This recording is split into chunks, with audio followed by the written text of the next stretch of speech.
পৃথিবীর সবচেয়ে মধুর শব্দগুলোর একটি হলো মা। জন্মের পর থেকে মানুষ মায়ের স্নেহ, মমতা ও ত্যাগের মধ্য দিয়ে বড় হয়ে ওঠে। সন্তানের সুখ দুঃখ, স্বপ্ন এবং সংগ্রামের প্রতিটি মুহূর্তে মা নীরবে পাশে থাকেন।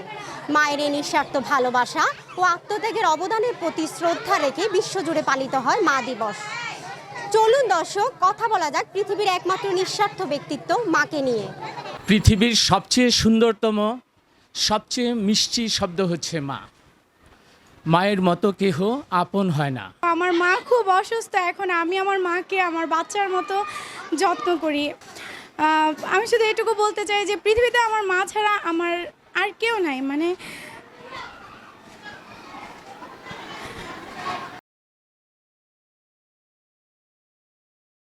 মা আমাদের জীবনের সবচেয়ে গুরুত্বপূর্ণ ব্যক্তি।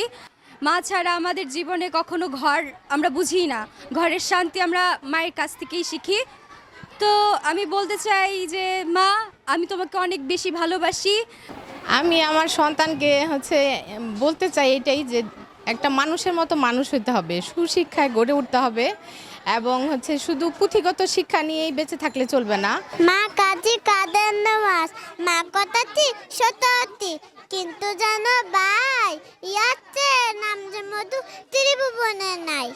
আমি মাকে নিয়ে একটা গজল গাইতে চাই। আমি চাঁদকে বলি তুমি সুন্দর নও, আমার মায়ের মতো। আমার মা অনেক ভালো, আমাকে অনেক ভালোবাসে, আমিও তাকে অনেক ভালোবাসি। সে আমাদের জন্য অনেক পরিশ্রম করে। আমার মা আমার জন্য অনেক পরিশ্রম করে। মা সে আমাকে খুব আদর যত্নে বড় করে তোলেন। ভালোবাসি, আমি চাই আমি যেন বড় হয়ে আমার মায়ের সব কষ্ট দূর করতে পারি। মাকে নিয়ে বলতে গেলে আসলে কিছুই শেষ হবে না। তো আমি আসলে এখন পর্যন্ত আসতে পেরেছি, তার জন্য আমার মায়ের যে অবদান সেটা অনস্বীকার্য। আমার মা আসলে আমার জীবনের অনেক বড় ইন্সপিরেশন। আজকে বিশ্ব মা দিবস। আসলে মায়ের প্রতি আমাদের অনুভূতি হচ্ছে অত্যন্ত স্বতঃস্ফূর্ত এবং একটা ভালোবাসার অনুভূতি। দীর্ঘদিন যাবৎ এই যে ঢাকা বিশ্ববিদ্যালয়ে আসার যে প্রক্রিয়াটা, এত কঠিন একটা অ্যাডমিশন জার্নি, এ সময় মাই ছিলেন আমার সাহস এবং মাই ছিলেন আমার এই কষ্টের গল্প শোনার একমাত্র মা। সেখান থেকে আম্মুর স্বপ্ন পূরণ করার জন্যই যে এত পরিশ্রম, আর আম্মু আমাকে অনেক বেশি হেল্প করেছে সব কিছুতে। এ কারণে আজকে মা দিবসে বলতে চাই যে আই লাভ ইউ মা। মা দিবসে সকল মাকে জানাই শ্রদ্ধা। মার অবদান যে কোনো কারোর জন্য আসলে বলে শেষ করার মতো না। আর আমি আমার মাকে বলতে চাই, মা তোমাকে অনেক ভালোবাসি। আমার মা অনেক ভালো একজন মানুষ এবং আমি আমার মাকে অনেক ভালোবাসি। কখনো বলতে পারি না সামনাসামনি, বাট আজকে এভাবে বলতেছি যে আম্মু, আমি তোমাকে অনেক ভালোবাসি। আসলে আমার মা অনেক কষ্ট করতেন, যে বাসাবাড়ি কাজ করে আমাদেরকে তিনটা মানুষকে আমাদেরকে অনেক কষ্ট করে মানুষ করছে, কিন্তু মাকে ভোলার মতন না।